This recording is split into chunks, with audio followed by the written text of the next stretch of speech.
বিষয়টা আপনি যেভাবে দেখছেন আমরা সেভাবে দেখছি না, কারণ সনাতন ধর্মাবলম্বীদের যে অনুষ্ঠান রথযাত্রা এবং উল্টো রথ দুইটোই যাতে খুব সুচারুরূপে সম্পন্ন হয়, কোনো রকমের কোনো বিশৃঙ্খলা না হয়, সেই জন্য আমরা সকল সংস্থা, আইন প্রয়োগকারী সংস্থার সঙ্গে আমরা সমন্বিতভাবে কাজ করেছি।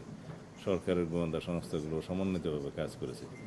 কিন্তু এই এই যে ইলেকট্রনিক ডিভাইসটা ইমপ্রুভড, সেটা ঘটনাক্রমে বা কাকতালীয়ভাবে ওই দিন পাওয়া যায়, সেটার সাথে আপনি সম্পর্কিত করছেন।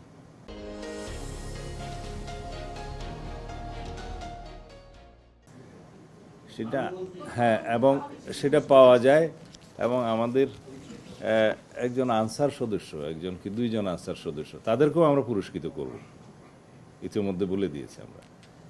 সদস্যটা লক্ষ্য করে যে এরকম একটা ছাতার মধ্যে জিনিস পিলারের নিচে আছে এই মেট্রো রেলের, তখন তারা পুলিশ সদস্যদের জানায় কর্মরত, তারা সেটা বেষ্টনী দিয়ে রাখে এবং আমাদের বোম ডিসপোজাল ইউনিট গিয়ে সেটা ডিসপোজ অফ করে।